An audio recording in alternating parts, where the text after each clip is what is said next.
اللہم صلی علی سیدنا و مولانا محمد معدن الجود والکرم وآلہ وصحبہ وبارک وسلم۔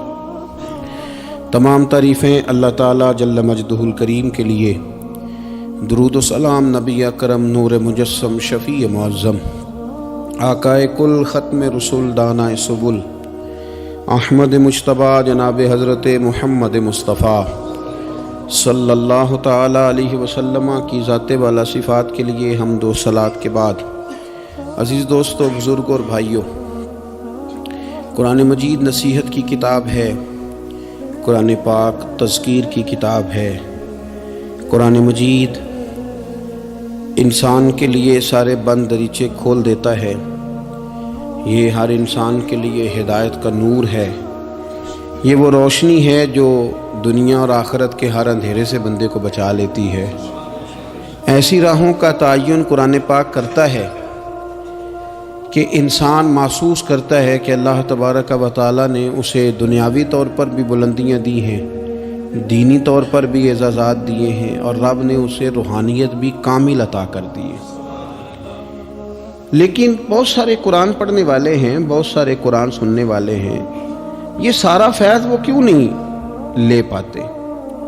یہ ساری چیزوں سے وہ لوگ استفادہ کیوں نہیں حاصل کر پاتے؟ یہ سارا فیض وہ کیوں نہیں سمیٹ پاتے؟ تو قرآن مجید نے کہا، کیا خوبصورت انداز ہے اور کیا انوکھا رنگ قرآن پاک نے بیان کیا۔ فرمایا ان فی ذالک لذکرا، فرمایا بے شک اس میں نصیحت ہے قرآن پاک میں، اس میں نصیحت ہے قرآن پاک میں، لمن کان لہ قلب، لیکن اس کے لیے جو دل رکھتا ہے۔ اس میں نصیحت ہے قرآن پاک میں، لیکن اس کے لیے جو دل رکھتا ہے۔ ان فی ذالک لذکرا لمن کان لہ قلب، اس میں ان کے لیے نصیحت ہے جن کے پاس دل موجود ہے، اور جن کے سینے میں دل ہی نہیں، پتھر ہے، جن کا دل تو ہے پر وہ دھڑکن سے خالی ہے، جن کا دل تو ہے پر وہ درد سے خالی، جن کا دل تو ہے پر وہ کیفیت سے خالی۔ پاک ہوویں تے پاک کی ملدا ہی، بن پاکوں پاک نہیں ملدا۔ سارے جسم دے تومن نالوں اکو ٹکڑا تولا دل دا۔ اور اقبال کہنے لگے، دلے بیدار پیدا کر کہ دل خوابیدہ ہے جب تک، نہ تیری ضرب ہے کاری نہ میری ضرب ہے کاری۔ اور فاضل بریلوی نے تو مشورہ دیا ہے، کہنے لگے دل کو کام لگا دو۔ حضور کون سے؟ فرمانے لگے دل ہے وہ دل جو تیری یاد سے معمور رہا، اور سر ہے وہ سر جو تیرے قدموں پہ قربان گیا۔ جو دل رکھتا ہے وہ قرآن پاک سے نصیحت لے گا، جس کے پاس دل ہے۔ اس کا مطلب ہے کچھ سینوں میں گوشت کا لوتھڑا تو ہے پر دل نہیں۔ ان کے سینوں کے اندر خون پمپ کرنے والی مشین تو موجود ہے جو دھڑک رہی ہے جب سے وجود بنا ہے، لیکن وہ دھڑکنے خالی ہیں۔ دل جب دھڑکتا ہے تو وہ کسی کے لیے دھڑکنا چاہیے، اور کسی کا درد ہو دل میں۔ اللہ تعالیٰ نے قرآن مجید میں فرمایا کہ میں نے دل دو نہیں بنائے، دل ایک بنایا۔ اس میں کہ کہیں یہ نہ ہو کہ دو دل ہوں تو ادھر کوئی اور ہو ادھر رب ہو۔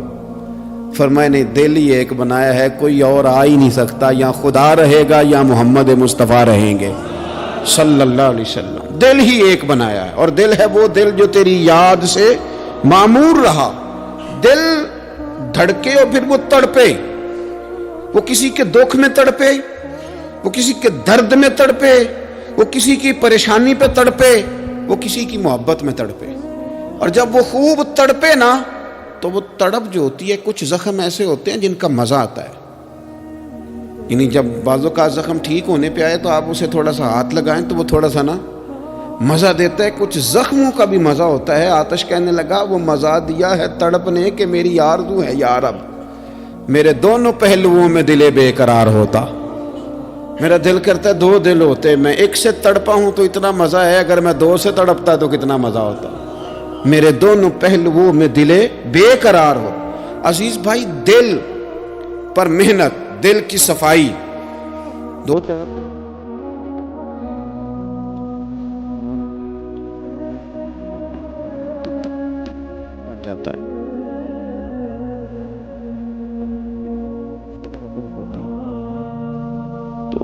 اگر 4-5 دن 6 دن اسی طرح گزر جائیں تو پھر انسان محسوس کرتا ہے کہ یار یہ میں کدھر آ گیا ہوں۔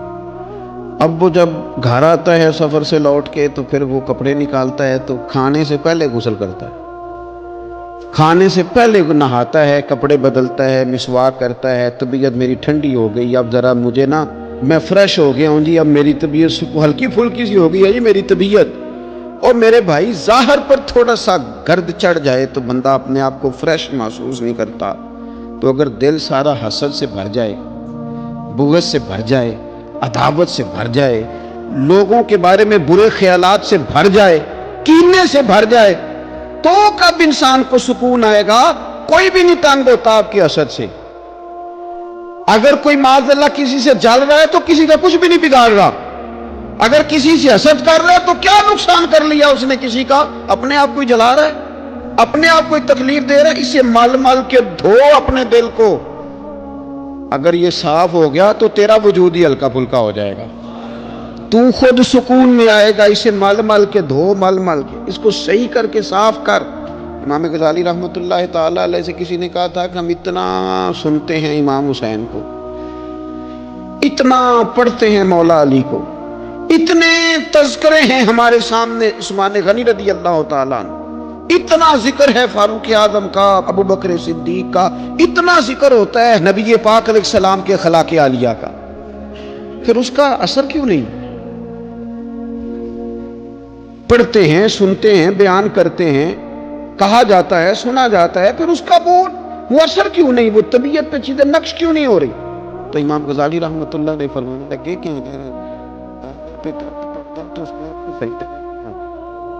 آئینہ صاف کرنے نظر آتے ہیں ہمارے آئینے تھوڑے سے بڑے ہو گئے ہیں۔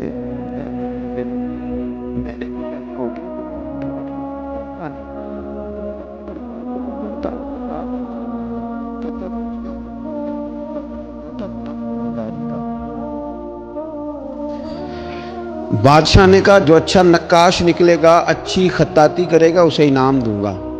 تو رومیوں نے تو بڑے بڑے رنگ منگوائے، تو بڑی بڑی پینسلیں منگوائیں، تو بڑا انہوں نے کام کیا۔ درمیان میں پڑتا تھا آپ کے سامنے دیواروں پہ مہینے کا ٹائم تھا، فارغ ہو کے بادشاہ نے پردہ ہٹایا کہ بیچ کھڑے ہو کے فیصلہ کروں گا کس کے نقش و نگار اچھا انعام ملے گا۔ پردہ ہٹایا تو جیسے نقش رومیوں کی دیوار پہ تھے ویسے پیلیوں کی دیوار پہ تھے، ایک نقطے کا بھی فرق نہیں۔ بادشاہ لگاؤ کیسے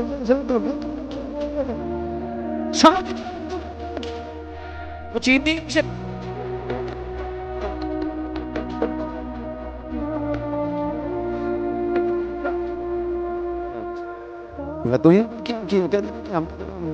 کے دیوار صاف کی ہے، دیوار کا آئینہ بنا دیا ہے، نقش تو انہی کے ہیں، لیکن نظر ادھر آ رہے ہیں۔ میں نے سنا ہے کہ اس کے شبستان سے متصل ہے بہشت، مکی ادھر کے بھی جلوے ادھر کے دیکھتے ہیں۔ سنا ہے اس کے شبستان سے متصل ہے بہشت، مکی ادھر کے بھی جلوے ادھر کے دیکھتے ہیں۔ سنا ہے بولے تو باتوں سے پھول جھڑتے ہیں، اگر یہ بات ہے تو چلو بات کر کے دیکھتے ہیں، اگر یہ بات ہے تو چلو پھر بات کر کے دیکھتے ہیں۔ میرے عزیز کہنے لگے کہ وہ نا جناب ہم نے صرف دیوار صاف کی ہے،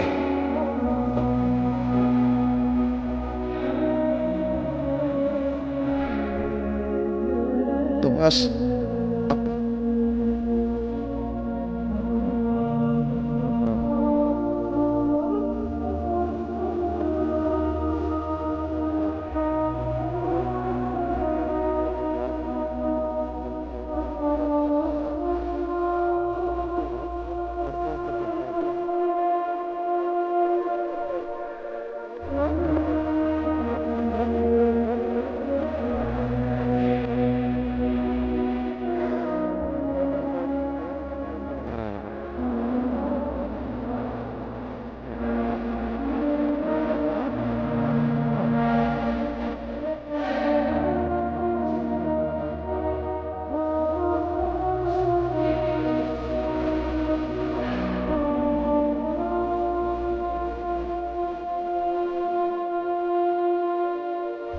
اسے دل بیدار پیدا کر کہ دل خوابیدہ ہے جب تک، نہ تیری ضرب ہے کاری نہ میری۔ کچھ چیزوں سے دل سخت ہوتا ہے، جو لوگ دنیا داری کی اور فضول باتیں زیادہ کرتے ہیں ان کا دل سخت ہو جاتا ہے، جو ہنستے زیادہ ہیں ان کا بڑا سخت ہو جاتا ہے، اور صوفیاء کہتے ہیں جو کسی پہ ہنستے ہیں نا ان کا تو مردہ ہی ہو جاتا ہے، تو معاملہ ہی ختم ہو گیا۔ اور جو لوگ رزق حرام کی طرف بڑھتے ہیں ان کا دل بھی مردہ ہو جاتا ہے۔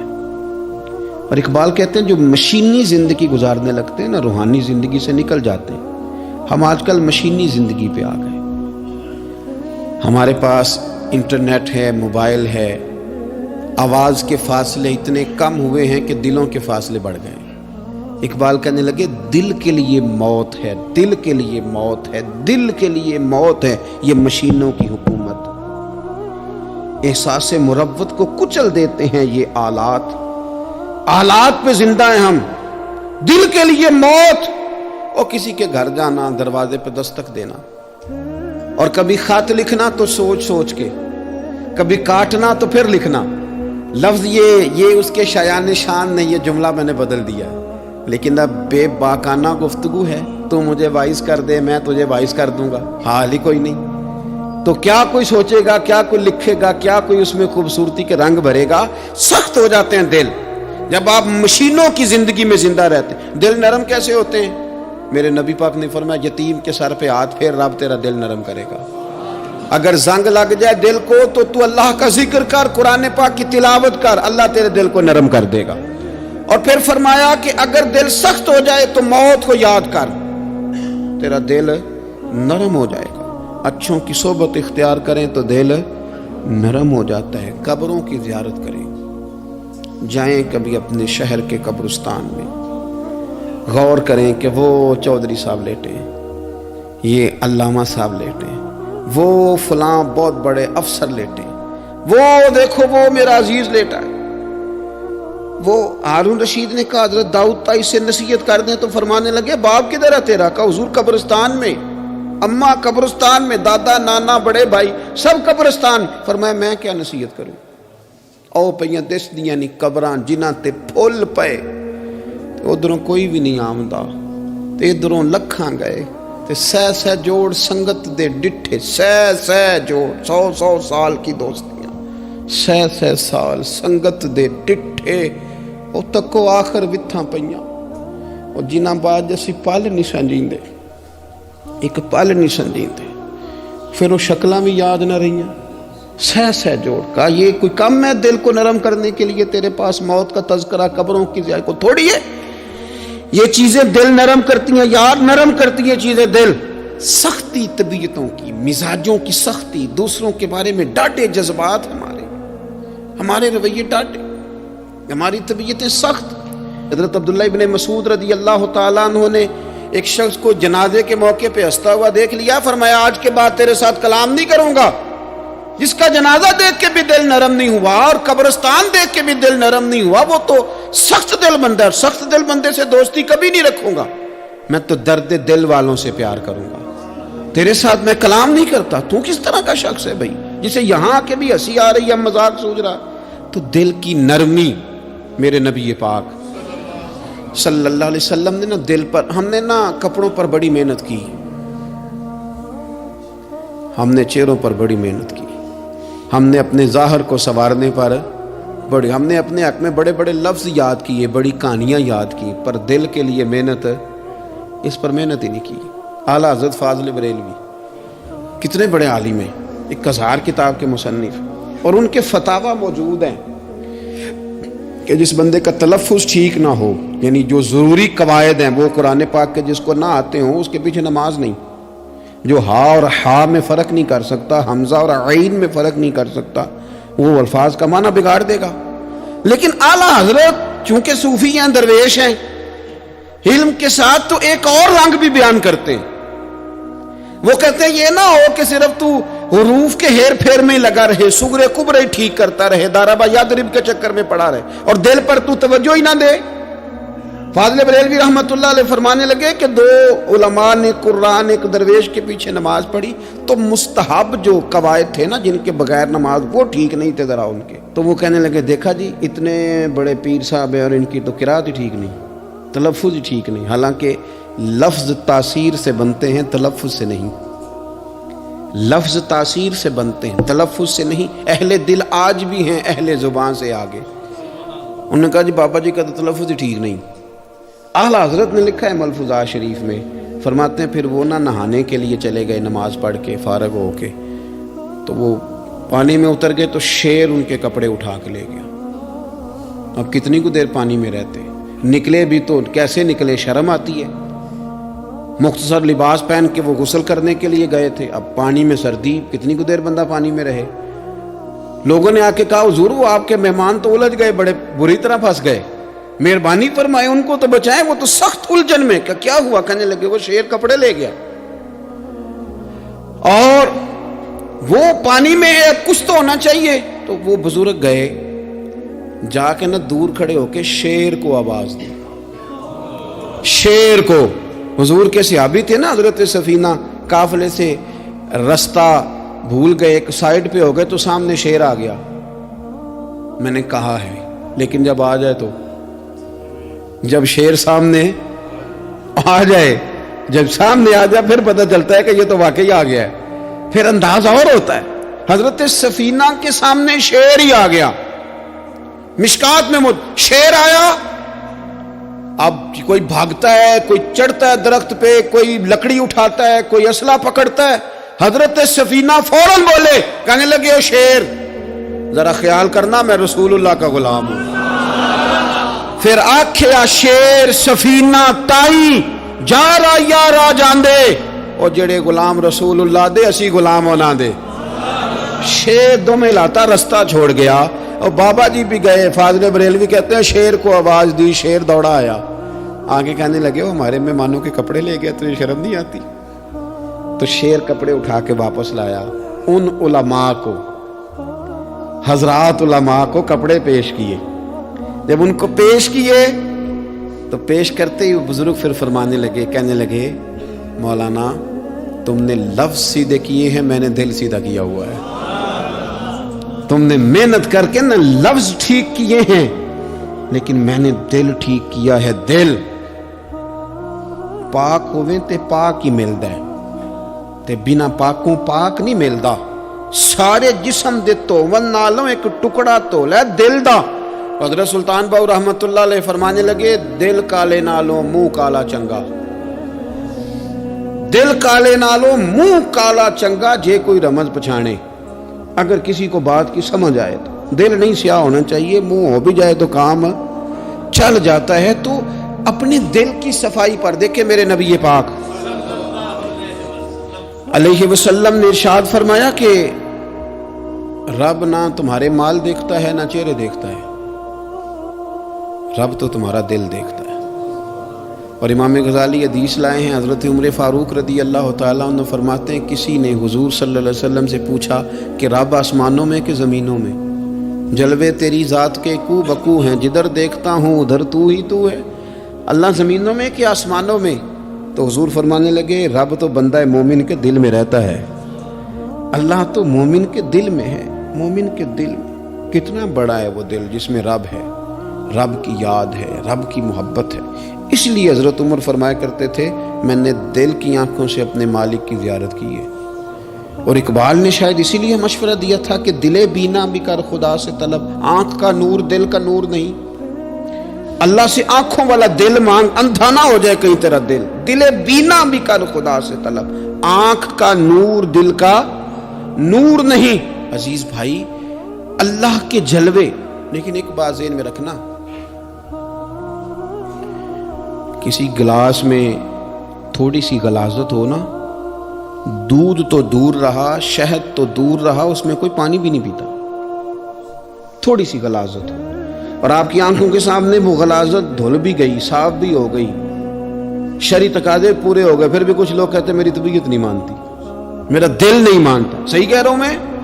اور بھائی اتنی سی غلاظت گلاس میں تھی اور سادہ پانی نلکے کا، تو تو اس میں پینا پسند نہیں کرتا، اور اگر دل غلاظت سے بھرا ہو تو رب کی محبت وہاں آئے گی، خدا اپنا قرب وہاں رکھے گا؟ کسی سے جلنا، کسی سے حسد کرنا، کسی کے بارے میں عداوت رکھنا، کچی بولیاں بولنا. اور اب تو اتنا عجیب حال ہو گیا، جماعتیں جماعتوں کے بارے میں برا خیال کرتی ہیں. خانقاہ اور آستانوں کا یہ حال ہے کہ سبق پڑھایا جاتا ہے دوسرے کے خلاف. بس ہم ٹھیک ہیں. یہ تصوف ہے کہ نرا تو ٹھیک ہے؟ طریقت تو یہ تھی کہ میں ٹھیک نہیں، باقی سارا زمانہ ٹھیک ہے. تو کس چکر میں پڑا ہوا ہے؟ اعلیٰ حضرت فاضل بریلوی رحمۃ اللہ تعالیٰ علیہ کے ایک درویش تھے، تو فاضل بریلوی رحمۃ اللہ سے کہنے لگے میں نے مرید ہونا ہے. فرمانے لگے پتر جلدی نہ ہو، جا سارا زمانہ دیکھ، اگر کوئی میری طرح کا مل گیا، مجھ سے بہتر مل گیا تو پھر میرے ساتھ وعدہ کر وہیں رہ جانا. ہاں اگر تیرے خیال میں نہ ملا تو پھر آنا. جا گھوم زمانہ دیکھ. یہ کیا بات ہوئی کہ آپ نفی کرنے لگے سارے زمانے کی اور کہیں صرف میں ہی ٹھیک ہوں، فقط میں ہی ٹھیک ہوں؟ یہ طریقت ہے؟ اور تصوف والے تو لوگ یہ کہا کرتے تھے میں تے بندہ ٹھگ جے لوگو، میں تے بندہ چور، اور جس دا خلقت کلمہ پڑھ دی او محمد ہور. وہ لوگ تو نفی کرتے تھے، وہ لوگ تو نفی کرتے تھے اپنی، کہتے تھے میں کوئی شے نہیں، میں تے بندہ ٹھگ جے لوگو، او میں تے بندہ چور. میاں محمد بخش صاحب رحمۃ اللہ علیہ، ایک کالم نگار نے لکھا تھا کہ وہ کچھ لوگ نا سکھ ہندو یہاں رہتے تھے تو ان کا نام محمد تھا چونکہ، تو بات کو شبہ پڑ گیا کہ شاید جن کا لوگ کلمہ پڑھتے ہیں نا مسلمان، معاذ اللہ یہ وہ والے. تو میاں صاحب اپنے بارے میں کیا کہتے، وہ میں تے بندہ ٹھگ جے لوگو، میں تے بندہ چور، جس دا خلقت کلمہ پڑھ دی او محمد ہور. او میں تو ایک ٹھگ ہوں. حضرت میاں شیر محمد صاحب شرف پوری رحمۃ اللہ علیہ سرتاج ہیں اولیاء کے، پیر سید اسماعیل شاہ صاحب بخاری حضرت کرما والا شریف والے. وہ کہتے ہیں میں بیعت ہونے کے لیے جب شرک پور شریف آ رہا تھا تو رستے میں مجھے ایک بزرگ مل گئے، تو مجھے کہنے لگے کدھر جا رہے ہو، کون ہو؟ میں نے کہا میں سید ہوں اور میاں صاحب سے بیعت ہونے جا رہا ہوں. تو مجھے کہنے لگے وہ تو دنیا دار ہے، جیبوں میں ہاتھ ڈالتا ہے لوگوں کی، تو سید ہو کے ارائیں کے پیچھے کیا لینے جا رہا ہے؟ جڑا بلے نو سید آکھے دوزخ ملن سزائیں، تے جڑا بلے نو رائیں آکھے او جنت پینگا پائیں. چونکہ رانجا رانجا کر دی نی میں ہوں آپ ہی رانجا ہوئی، رانجا آکھن ساریاں مینوں ہیر نہ آکھے کوئی. وہ تو کدھر جا رہا ہے؟ کہتے میں نے کہا بابا زیادہ باتیں نہ کر، ناراض ہو جاؤں گا. کہتے بابے نے کئی دفعہ رستے میں مجھے منع کیا، نہ جانا نہ جانا، فلانی جگہ چلا جا فلانی جگہ، لیکن میں چلا گیا. میری طلب صادق تھی. جب میں باہر جا کے بیٹھا تو اندر سے بلاوا آیا کہ میاں صاحب نے بولا. اندر گیا تو یہ تو وہی بابا جی ہیں جو مجھے روک رہے تھے. تو میاں جی خود ہیں حضرت میاں صاحب. کہنے لگے بیلیا تینوں بڑا موڑیا پر تو مڑیا ہی نہیں. وہ تو روکتے تھے، اپنی نفی کرتے تھے. دل صاف دوسرے کے بارے میں، نظریہ صاف، کسی کے بارے میں خیر کا جملہ، کسی کی وکالت کرنا، کسی کا عیب چھپانا، کسی کے بارے میں اچھے لفظ بولنا، یہ مومن کی شان ہے. مومن کا دل ایسے سونا. میرے نبی پاک صلی اللہ تعالی علیہ وسلم نے فرمایا یہ میرا زید بن حارثہ ہے، اس کا دل اللہ نے نور ایمان سے بھر دیا ہے. ایمان سے دل بھر دیا رب تعالیٰ نے. ایک دن صبح صبح حضور نے پوچھا، اور داتا صاحب نے اس کو لکھا ہے، نبی پاک نے پوچھا آج تم نے صبح کس طرح کی؟ عرض کی یا رسول اللہ اس حال میں کہ میں پکا مومن ہوں. حضور نے فرمایا تو پکا مومن ہے، کس طرح؟ کہنے لگے یا رسول اللہ میں اس طرح کا مومن ہوں کہ سونا اور مٹی میرے لیے برابر ہے، پیسے آ جائیں تب بھی کوئی ٹینشن نہیں، نہ آئے. حضرت زید بن حارثہ رضی اللہ تعالیٰ عنہ عرض کرنے لگے اور سونا اور مٹی برابر ہے، کوئی پرواہ نہیں. تو حضور نے فرمایا تیرے ایمان کی دلیل؟ عرض کرنے لگے یا رسول اللہ میرے ایمان کی شان اور دلیل یہ ہے کہ میں یہاں زمین پہ بیٹھ کے نظر اٹھاؤں تو میری نظر اللہ کے عرش تک جاتی ہے. میں بتا سکتا ہوں کہ جنتی جنت میں جا رہے ہیں اور راضی ہیں، جہنمی جہنم میں جا رہے ہیں اور چیخ رہے ہیں، میں بتا سکتا ہوں. حضور نے فرمایا پھر اس کی حفاظت کر، پھر اس جذبے کی حفاظت کر. جب دل صاف ہو، نور ایمان سے بھرا ہوا ہو. علم لدنی کب آتا ہے؟ علم لدنی نیک آدمی کو ملتا ہے جب بندہ متقی پرہیزگار ہو نا، ناجائز نہ کھائے، ناجائز نہ دیکھے، ناجائز نہ بولے، تو پھر اللہ تعالیٰ اسے علم کا نور دیتا ہے.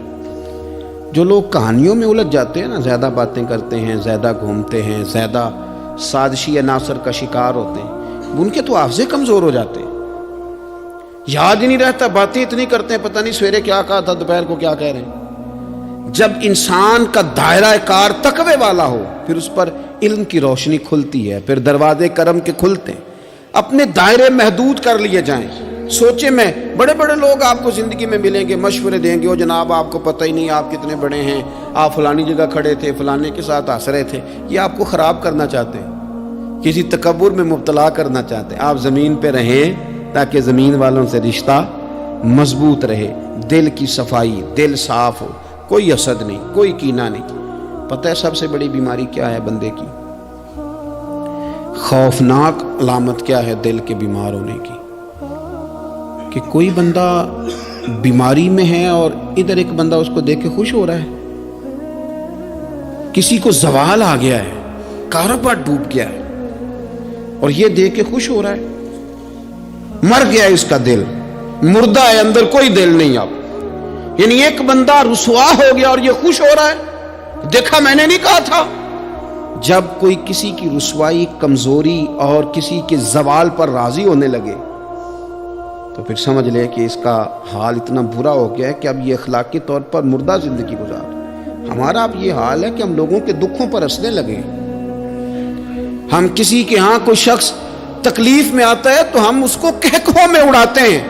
یارو زندہ قومیں یہ کام نہیں کرتی، زندہ قومیں یہ کام نہیں کرتی۔ میرے نبی پاک صلی اللہ علیہ وسلم نے فتح کے موقع پر بھی گردن کو جھکا کے بتایا کہ جب رب عروج دے تو پھر اللہ کی بارگاہ میں جھک جایا کرو۔ کسی شخص کے پتہ ہے، ایک حدیث سنو، یہ مسلم شریف میں موجود ہے، حضور نے فرمایا ایک بندہ گناہ کرتا تھا پھر اس نے توبہ کر لی، اگر کسی نے دوبارہ اسے وہ گناہ یاد کرایا کہ تو یوں ہوتا تھا، اگر کسی نے اسے دوبارہ گناہ یاد کرایا تو یاد کرانے والے کو اللہ سزا کے طور پر مرنے سے پہلے پہلے اس گناہ میں مبتلا کر دے گا۔ خفیہ تدبیر آئے گی اللہ کی۔ جس کو اللہ نے معاف کر دیا، زمین آسمان بھول گئے، فرشتوں کے دفتر سے اس کا گناہ محو کر دیا گیا، تو نے کیوں یاد رکھا؟ لیکن ہمارے دل اس طرح کے ہیں، خیر کی خبریں نہیں دیتے ہم خیر کی خبر نہیں دیتے، مثبت بات نہیں کرتے، ہمارے رویے دوسروں کے بارے میں سخت ہیں۔ یعنی بہو سے، داماد سے اختلاف ہو گیا، پھر اس نے معافی مانگ لی، پھر ہم نے معاف کر دیا، پھر ایک سال کے بعد دوبارہ لڑائی ہوئی تو پچھلی بات دوبارہ یاد کرنی چاہیے تھی، اس کی تو معافی دے دی تھی آپ نے، لیکن آپ نے پھر یاد کر لی وہ بات۔ اس کا مطلب ہے آپ نے صلح کی تھی، دل صاف نہیں کیا تھا۔ دل جب آپ صاف کر لیں تو پھر معاملہ ختم ہو گیا، پھر آپ پھر نکال پھینک کے ساری چیزیں۔ مسند امام احمد بن حنبل میں حدیث ہے، حضرت انس بن مالک رضی اللہ تعالیٰ عنہ کہتے ہیں میں بھی بیٹھا تھا، حضرت عبداللہ بن عمر رضی اللہ تعالیٰ عنہ بھی حضور کی بارگاہ میں بیٹھے تھے۔ نبی پاک صلی اللہ تعالیٰ علیہ وسلم نے فرمایا ابھی ایک شخص تمہارے پاس آنے والا ہے، تیاری کر لو، آنے والا جنتی ہے۔ کہتے ہیں ایک شخص اندر داخل ہوا تو سادہ سا بندہ، داڑھی سے پانی کے قطرے گر رہے، جوتے ہاتھ میں پکڑے یا بغل میں دبائے، وہ آ گیا، حضور سے بات چیت کی، چلا گیا۔ ہم بڑے خوش تھے کہ کمال نہیں ہو گیا، جس کو حضور نے دنیا میں جنت کی بشارت عطا کر دی۔ اگلے دن اس نے اتفاق، ہم اسی جگہ اسی حال میں بیٹھے تھے کہ پھر محبوب نے فرمایا ابھی ایک بندہ آنے لگا، جنتی ہے۔ کہتے ہیں وہ بندہ آیا تو دیکھ کے حیران ہو گئے، یہ تو وہی کل والا ہی بندہ ہے، اسی طرح داڑھی سے پانی کے قطرے گر رہے ہیں، جوتے اس کی بغل میں آ کے بیٹھ گیا۔ تیسرے دن اللہ کی قدرت ہم وہیں بیٹھے تھے، پھر حضور نے فرمایا بندہ آنے لگا، زیارت کر لو، تیاری کر لو، بندہ جنتی ہے۔ وہی بندہ آیا جو پہلے 2 دن آیا تھا۔ حضرت عبداللہ ابن عمر کہتے ہیں کہ وہ حضور سے کوئی بات چیت کر کے جاننے لگا تو میں اس کے پیچھے ہو گیا۔ میں نے اس کو جا کے سلام کے بعد کہا کہ یار میں تیرا مہمان بننا چاہتا ہوں، 3 راتوں کے لیے رکھ لو گے؟ اب محلہ بھی ایک، شہر بھی ایک۔ اس نے کہا جی ٹھیک ہے آ جائیں، جو میرے پاس روکھا سوکھا ہوگا پیش کر دوں گا۔ فرماتے ہیں 3 راتیں 3 دن میں اس کے پاس رہا، میں جاننا چاہتا تھا کہ کون سی ایسی عبادت کرتا ہے جس کی وجہ سے 3 دن حضور نے جنت کی بشارت اس کے لیے دی، اعلان فرمایا۔ کہتے ہیں میں نے کوئی غیر معمولی چیز نہیں اس کے اندر دیکھی، کوئی انوکھی عبادت نہیں دیکھی۔ عشاء پڑھتا، فجر تک سویا رہتا، میں تہجد کے وقت اٹھتا، نفل پڑھتا۔ 3 راتیں یہ ہوتا رہا۔ ہاں جب وہ کروٹیں بدلتا تو اللہ اکبر کہتا، باقی وہ سویا ہے، فجر میں اٹھا ہے، صدقہ بھی خاص نہیں اس نے دیا، خیرات بھی میں اس سے زیادہ کرتا رہا، مجھے کوئی خاص چیز نظر نہیں آئی۔ تیسرے دن میں جانے لگا تو میں نے اسے کہا یار سن، مجھے کوئی ضرورت نہیں تھی تیرے گھر میں قیام کرنے کی، میرا گھر قریب ہی ہے۔ وہ تو کمال یہ ہے کہ نبی کریم علیہ السلام نے اپنی زبان نے فیض ترجمان سے، یعنی وہ زبان جس کو سب کن کی کنجی کہیں، اس کی نافذ حکومت پہ لاکھوں سلام، حضور نے 3 دن تجھے مسلسل جنتی کہا ہے۔ میں تو دیکھنے آیا تھا کہ تیرے اندر کوئی عمل ہو تو میں بھی وہ شروع کروں۔ تو وہ کہنے لگا یہی ہے جو آپ نے دیکھ لیا ہے، فرض نماز ہی پڑھتا ہوں، روٹین کے کام ہی کرتا ہوں، کوئی خاص چیز تو میرے پاس کوئی نہیں۔ حضرت عبداللہ ابن عمر فرماتے ہیں میں نے تو سمجھا کہ میں تو اس سے زیادہ خیر کے کام کرتا ہوں۔ اب میں سوچتا ہوا وہاں سے نکلنے لگا کہ پھر کیا خاص بات ہے جو نبی پاک نے 3 دفعہ اسے جنتی کہا ہے۔ جب میں نکلنے لگا نا، دروازے پہ مڑنے لگا تو اس نے آواز دی، کہا یار سنو ایک بات یاد آئی ہے۔ میں نے کہا وہ کون سی؟ کہنے لگا یار جب سے بالغ ہوا ہوں نا، جب سے اللہ نے توفیق اسلام دی ہے، میں نے جب بھی اپنا دل دیکھا ہے نا، جب بھی میرے دل میں کسی کے لیے حسد کوئی نہیں، کوئی عداوت نہیں، کوئی بغض نہیں، کوئی کینہ نہیں، کوئی کیا کر رہا ہے، میرے دل میں سب کے لیے خیر ہی ہے، دل میرا صاف ہے، اس کے علاوہ نہیں مجھے پتا کیا عمل ہے۔ حضرت عبداللہ بن عمر کہتے ہیں پھر مجھے سمجھ آ گئی ہے، یہ جو تیرے دل کی صفائی ہے نا، یہ بنیاد بن گئی ہے جس کی بنیاد پر نبی پاک نے تجھے 3 دفعہ جنت کی بشارت عطا فرمائی ہے۔ دل، آپ دل میں میل کچیل رکھ کے نفل پڑھنا، عبادتیں کرنا، ریاضتیں کرنا، صدقات دینا زیادہ نفع بخش نہیں ہوتا۔ دل صاف ہونا تو تھوڑی عبادت بھی کام آ جاتی ہے۔ یہ حدیث بتاتی ہے کہ دل صاف ہو تو تھوڑے صدقے بھی زیادہ نفع کر جاتے ہیں۔ دل پر توجہ دیں۔ سب سے ضروری کام ہے کہ ہم سویرے اٹھ کے اپنے دل سے پوچھیں کہ تیرا لوگوں کے بارے میں خیال کیا ہے، شام کو پوچھیں کہ تیرا لوگوں کے بارے میں رویہ کیا ہے۔ آپ اپنے دل لوگوں کے لیے صاف کر دیں، اس میں خیر پیدا کر لیں، تو پھر آپ محسوس کریں گے طبیعت ہلکی پھلکی بھی ہے، حشاش بشاش بھی ہے، ٹھنڈی بھی ہے، اور پھر اس میں اللہ رسول کی محبت کے جلوے بھی ہیں۔ پھر یہ خیر کی طرف ہمیں بلا رہی ہے۔ اللہ تبارک و تعالیٰ توفیق عمل عطا فرمائے۔ ویڈیو دیکھنے کا شکریہ۔ اگر آپ چینل پر نئے ہیں تو سبسکرائب کر لیں اور ساتھ ہی ساتھ بیل آئیکن پر بھی کلک کر دیں تاکہ یوٹیوب ہماری ہر ویڈیو کا نوٹیفیکیشن سب سے پہلے آپ کو بھیج دے۔ جزاک اللہ۔